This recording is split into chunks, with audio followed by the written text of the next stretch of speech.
O Senhor esteja convosco. Ele está no meio de nós. Proclamação do Evangelho de Jesus Cristo, segundo São Mateus. Glória a vós, Senhor. Naquele tempo disse Jesus aos seus discípulos: Ficai atentos para não praticar a vossa justiça na frente dos homens, só para serdes vistos por eles. Caso contrário, não recebereis a recompensa do vosso Pai que está nos céus. Por isso, quando deres esmola, não toques a trombeta diante de ti como fazem os hipócritas nas sinagogas e nas ruas, para serem elogiados pelos homens. Em verdade vos digo, eles já receberam a sua recompensa.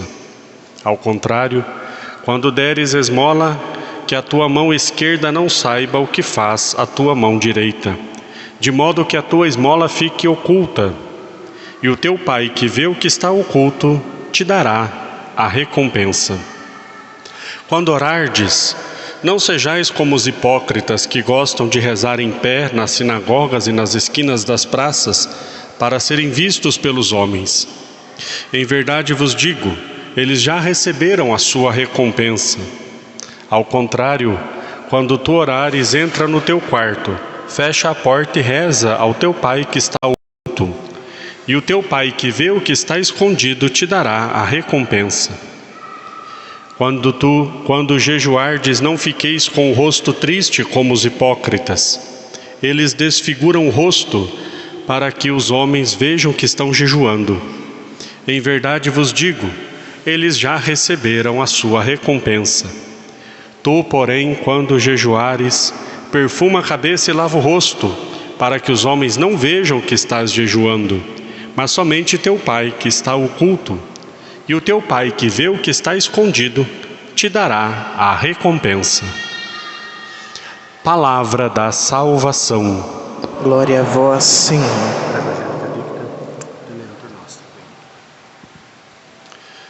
Ó Maria concebida sem pecado, rogai por nós que recorremos a vós. em nome do Pai, do Filho e do Espírito Santo. Amém.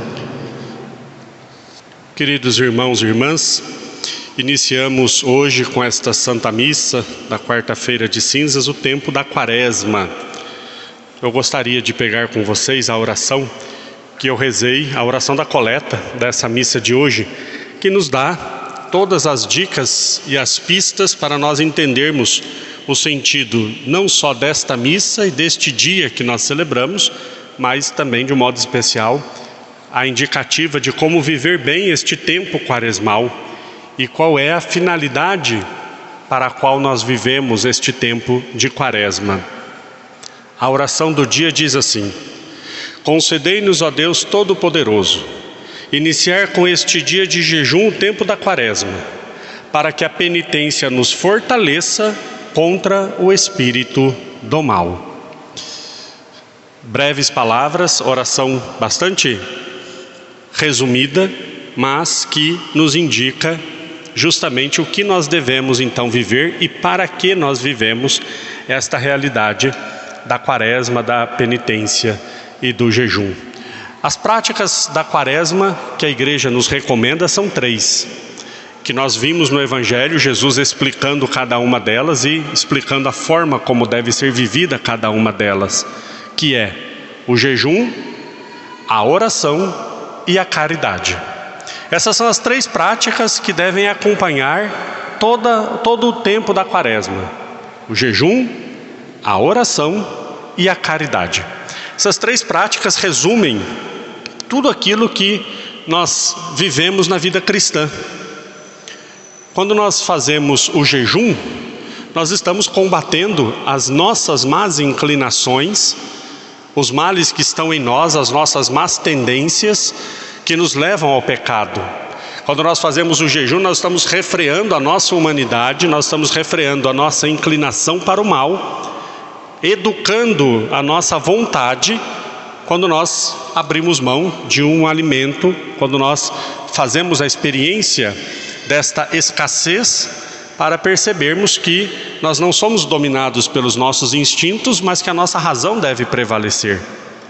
Quando nós praticamos a caridade, nós estamos educando, reeducando e alinhando com a vontade de Deus o modo como nós nos relacionamos entre nós, né? Quando nós olhamos para o outro com misericórdia, com caridade, o modo como nós nos relacionamos neste mundo indica o modo como nós enxergamos a Deus. De que adianta dizer que ama Deus a quem não se vê e não ama o próximo a quem se vê. E quando nós vivemos a dimensão da oração, é a nossa relação pessoal e íntima com Deus. Essas três dimensões resumem toda a nossa vida.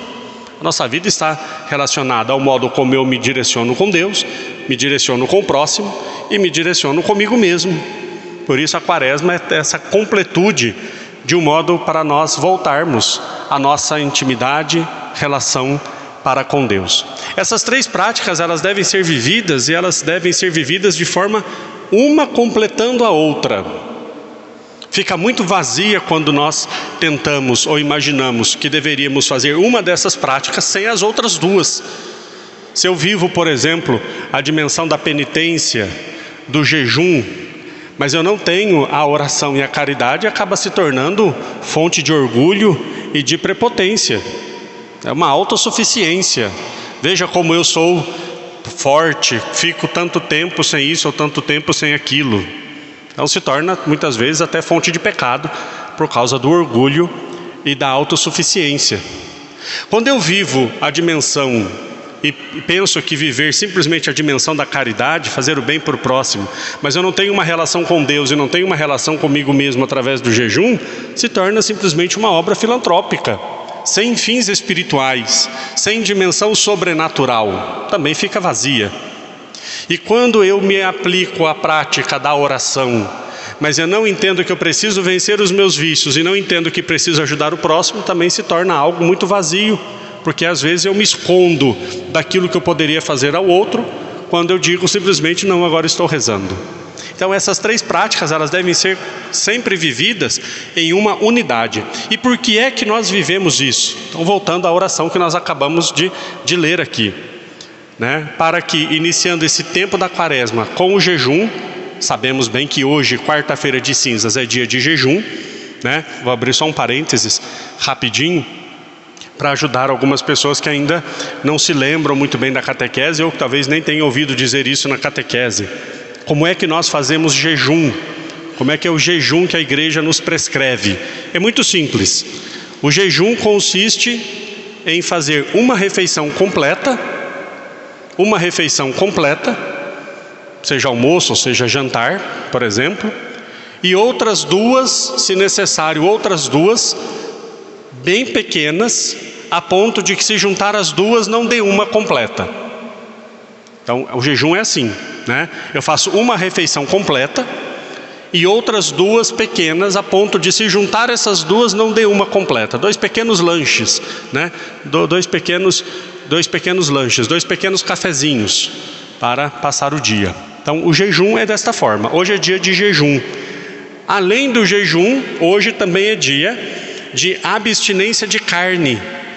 Nós não comemos carne na quarta-feira de cinzas, não comemos carne na sexta-feira santa e não comemos carne em nenhuma sexta-feira do ano. Nós católicos não comemos carne às sextas-feiras. Então hoje é jejum e também é abstinência de carne. Então naquela refeição que eu vou fazer completa, nessa refeição não pode ter a presença da carne, né?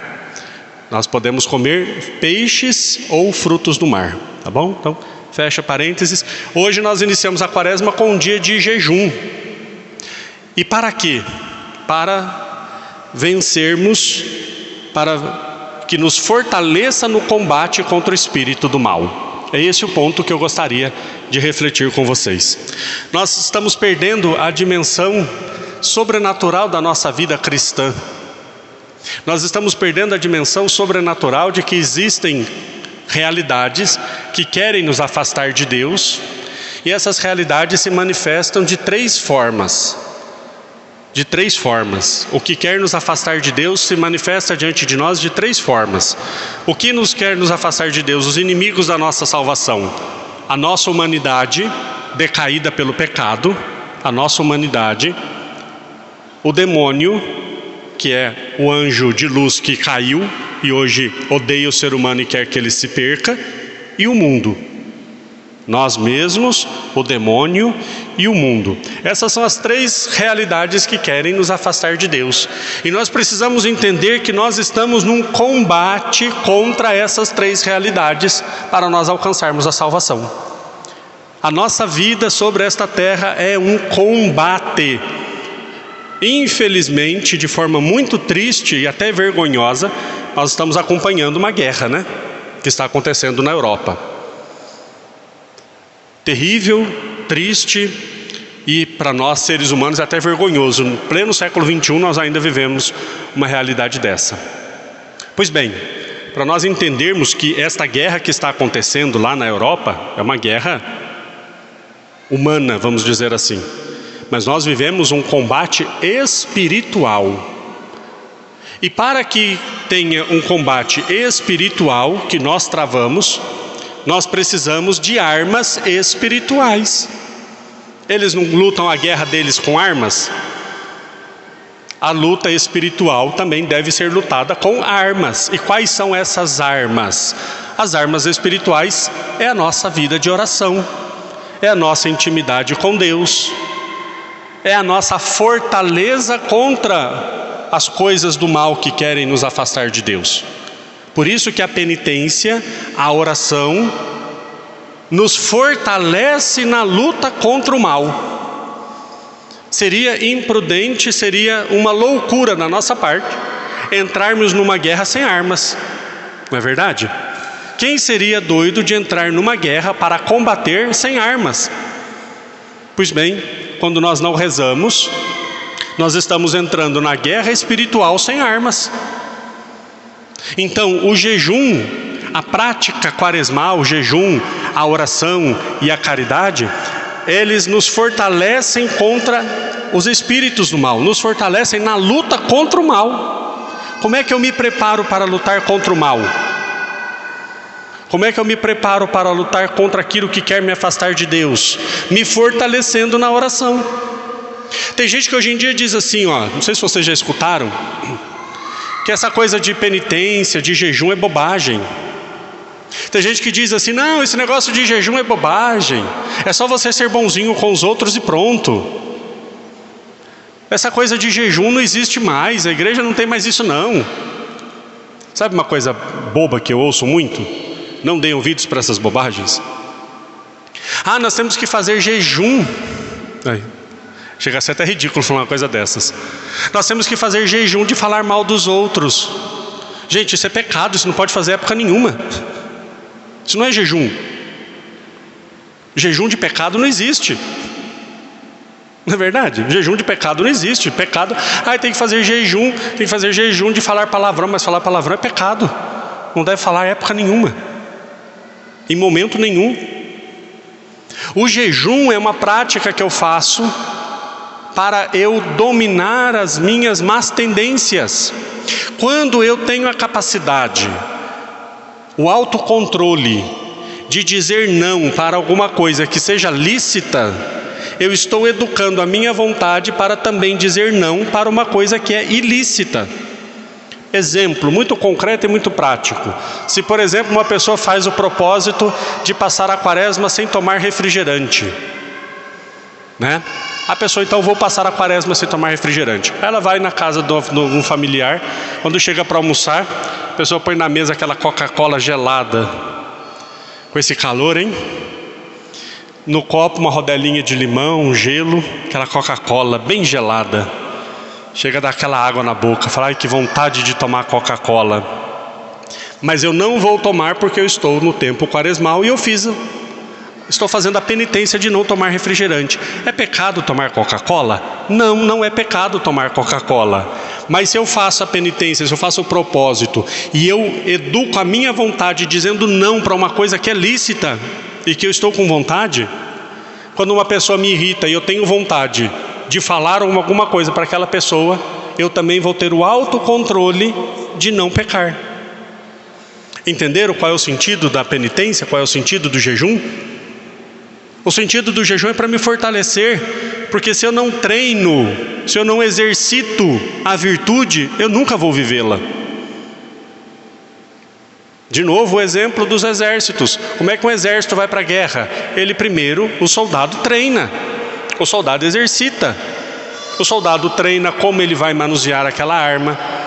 Quando ele chega no campo de batalha, ele não vai aprender a manusear a arma lá no campo de batalha, ele já treinou antes.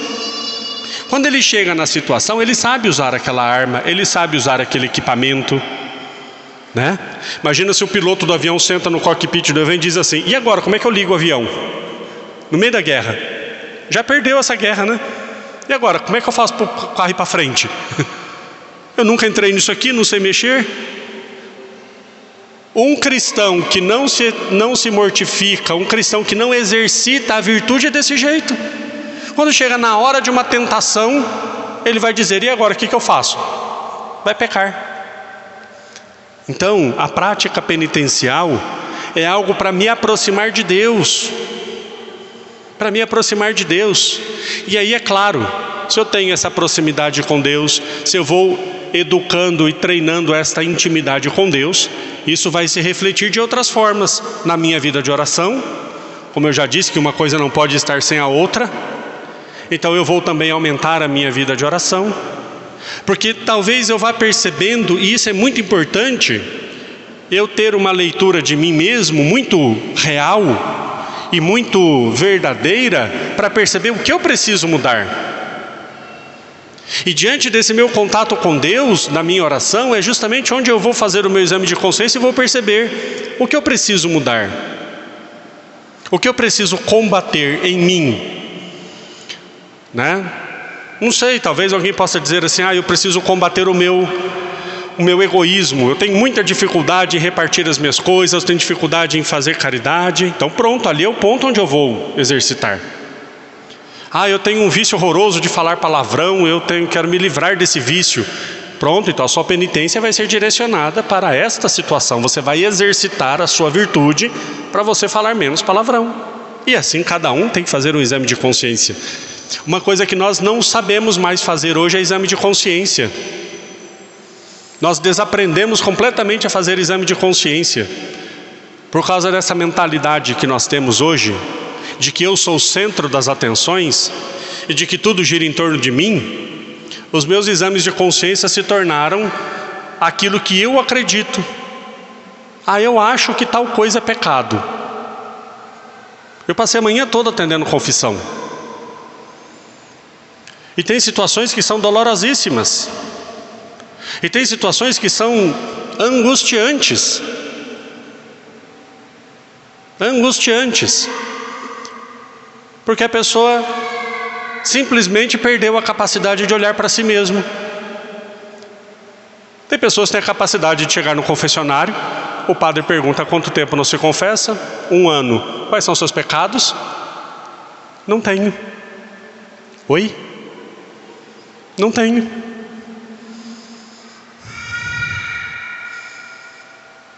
Dói o coração, né?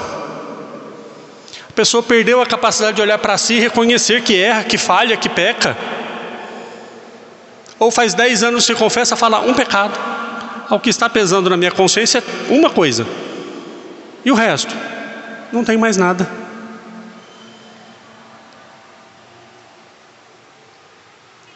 É o mesmo exemplo.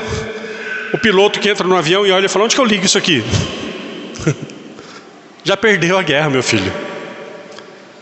A minha vida de oração tem que me levar a isso, a olhar para mim e ver o que eu preciso combater. Quais são as minhas tendências?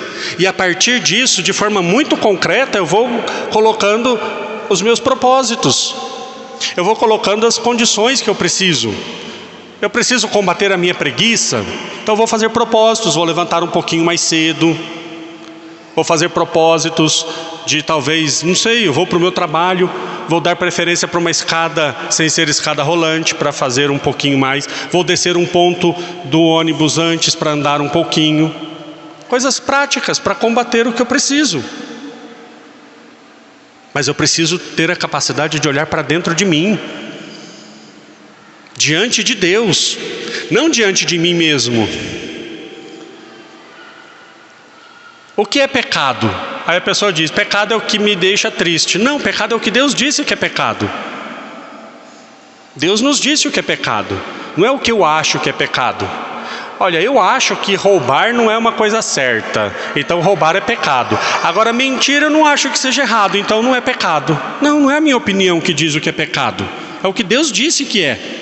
Deus deu os 10 mandamentos, tem os 5 mandamentos da igreja, tem os 7 pecados capitais. Não, eu não acho que vaidade seja pecado, mas se Deus disse que é, a minha opinião não pode estar acima do que Deus disse. Então, a quaresma, queridos, é esse tempo para nós fazermos essa autoavaliação da nossa vida. Eu vi hoje uma frase que eu achei interessantíssima, né? Nós não podemos simplesmente entrar neste tempo que nós estamos começando hoje como se fosse só mais um. É só mais uma quaresma, daqui a pouco é mais uma Páscoa, e a coisa vai andando e a nossa vida vai virando um amontoado de dias que vão se passando como se não fossem nada. Não, é o tempo propício para a nossa conversão. É o tempo oportuno para nós voltarmos para Deus com todo o nosso coração. A primeira leitura diz isso: voltai para mim com jejuns e lágrimas, rasgai o coração e não as vestes. Ou seja, convertamos o nosso coração, convertamos o nosso coração. Agora, depois da homilia, o padre vai colocar sobre a cabeça de cada um de vocês, e olha que a igreja está cheia, cada um de vocês um pouquinho de cinza, e vai dizer: convertei-vos e crede no Evangelho. Essa cinza representa o que nós somos. Do pó viemos e ao pó voltaremos. Que seja de fato, meus queridos irmãos e irmãs, um tempo para nós nos voltarmos para Deus. Este Deus que nos ama tanto, que nos deu seu Filho para morrer por nós, para nos salvar. O grande mistério que nós vamos contemplar e celebrar todos esses dias, todo este tempo, é o quanto Deus nos amou, é o quanto Deus nos ama, é o quanto Ele quer que nós voltemos para Ele, para que, como um pai, Ele abra os braços e nos acolha, como aquele filho pródigo que um dia voltou para casa. Nós também voltemos, queridos irmãos e irmãs, para o coração de Deus, porque este é o nosso lugar, esta é a nossa morada, e é lá que nós teremos vida e vida em abundância. O coração aberto de Jesus é o lar onde nós teremos vida e teremos vida em abundância. Que as práticas penitenciais, que as práticas quaresmais fortaleçam o nosso coração e que nós sempre estejamos unidos a este Deus que nos ama, que cuida de nós e quer a nossa salvação. Louvado seja nosso Senhor Jesus Cristo.